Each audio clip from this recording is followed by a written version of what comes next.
Hello everyone, আজ একটি চমৎকার ভিডিও নিয়ে এসেছি।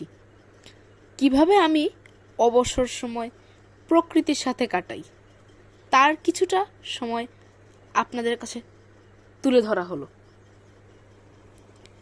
আমার মতো যেসব বন্ধুরা প্রকৃতিকে ভালোবাসেন, মন চায় প্রকৃতির কাছে ছুটে যেতে, তাদের কাছে ভিডিওটি ভীষণ ভালো লাগবে।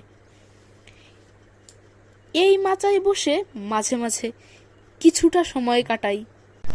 চারিদিকে সবুজ অরণ্য, কোকিলের মধুর ডাক, টিয়া পাখির ডাক শুনতে ভীষণ ভালো লাগে। কি যে দারুণ পরিবেশ! ছোটবেলায় আপনারাও কি এমন মাচায় চড়েছেন? গ্রামে এখনকার পরিবেশটা খুবই সুন্দর। শীতও নেই, আবার গরমও নেই।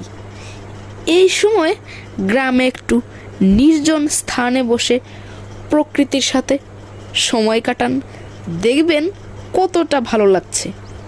আনন্দে কাটবে সারাটা দিন।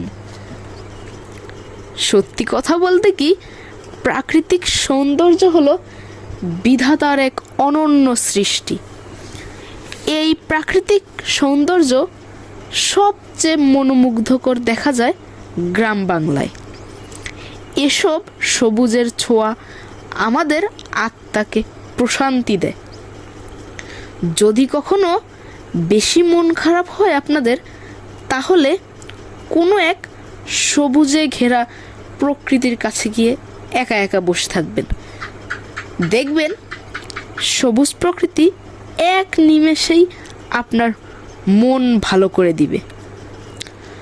সবুজ প্রকৃতি আপনাকে কখনোই হতাশ করবে না।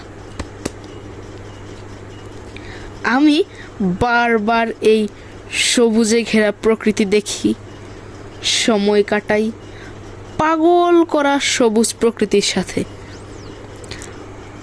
আবার গল্পের বই পড়ে এখানে সময় কাটাই।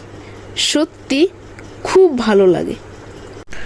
সুন্দর করে সুপারির চালা দিয়ে মাচা তৈরি করা হয়েছে। To learn more, subscribe my YouTube channel. Until then, bye.